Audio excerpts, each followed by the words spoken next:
الیاس بگولے میں غائب ہو گیا اور الیسا اس کی روح سے معمور ہوا۔ ہمارے لیے آج کی پہلی تلاوت یشوع بن سراح کی کتاب، اس کا 48واں باب، پہلی سے 14ویں آیات مقدسہ۔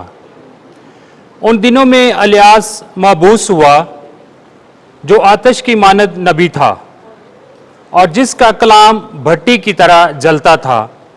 وہ ان پر قحط لایا اور اپنی غیرت سے اس نے ان کے لیے گھروں کو کم کیا۔ اس نے خداوند کے حکم سے آسمان کو بند کر دیا اور 3 دفعہ وہاں سے آگ نازل کروائی۔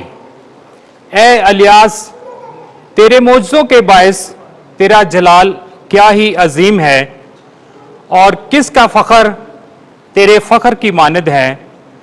تو نے حق تعالیٰ کے ارشاد سے موت اور عالم اسفل سے مردے کو اٹھایا، اور بادشاہوں کو ہلاکت میں اور معززین کو ان کے پلنگ سے گرایا۔ اور تو نے کوہ سینا پر دھمکی اور حورب میں انتقام کی قضائیں سنی۔ تو نے بادشاہوں کو سزا دینے کے لیے مسح کیا اور انبیاء کو اپنا جانشین بنایا۔ اور تو آگ کے بگولے میں آتشی گھوڑوں کی گاڑی پر اوپر اٹھایا گیا۔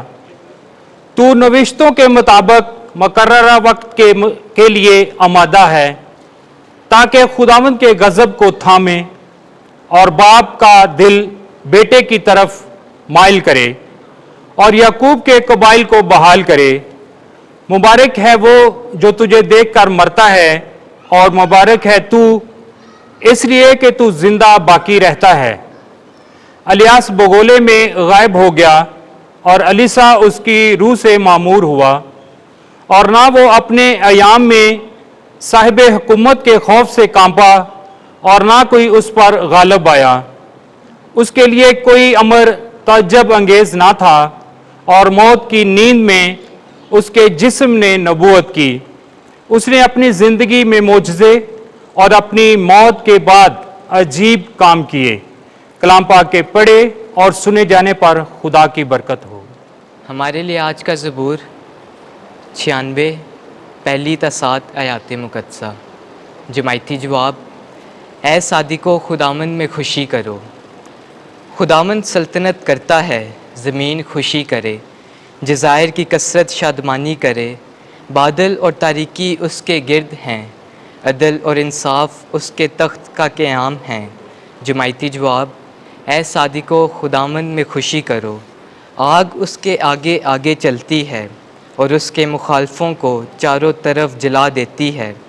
اس کی بجلیاں جہان کو روشن کرتی ہیں، زمین دیکھ کر لرزا ہے۔ جماعتی جواب: اے صادقو، خداوند میں خوشی کرو۔ خداوند یعنی کل دنیا کے حکمران کے حضور پہاڑ موم کی طرح پگھل جاتے ہیں، افلاک اس کی صداقت بیان کرتے ہیں، سب قومیں اس کا جلال دیکھتی ہیں۔ جماعتی جواب: اے صادقو، خداوند میں خوشی کرو۔ جو تراشی ہوئی چیزوں کی پرستش کرتے ہیں اور جو بتوں پر فخر کرتے ہیں، وہ سب شرمندہ ہو جاتے ہیں، تمام معبود اس کے آگے سجدہ کرتے ہیں۔ جماعتی جواب: اے صادقو، خداوند میں خوشی کرو۔ خداوند آپ کے ساتھ ہو۔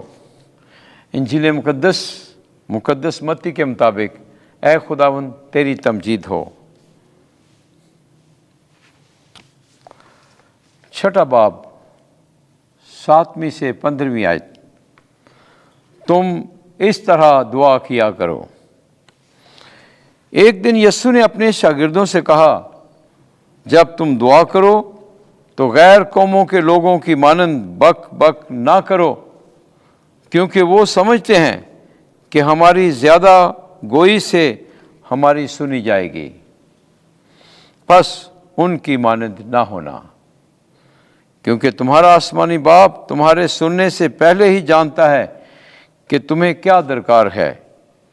پس تم اس طرح دعا کیا کرو کہ اے ہمارے باپ، تو جو آسمان پر ہے، تیرا نام پاک مانا جائے، تیری بادشاہی آئے، تیری مرضی جیسی آسمان پر پوری ہوتی ہے زمین پر بھی ہو، ہمارے روزینہ کی روٹی آج ہمیں دے، اور جس طرح ہم اپنے قرض داروں کو بخشتے ہیں تو ہمارے قرض ہمیں بخش، اور ہمیں آزمائش میں نہ پڑنے دے بلکہ ہمیں برائی سے چھڑا، کیونکہ اگر تم آدمیوں کو ان کے قصور بخشو گے تو تمہارا آسمانی باپ تمہیں بھی بخشے گا، لیکن اگر تم آدمیوں کو نہ بخشو گے تو تمہارا باپ تمہارے قصور نہ بخشے گا۔ انجیل مقدس کے وسیلے سے ہمارے گناہ معاف کیے جائیں۔ اے مسیح، تیری ستائش ہو۔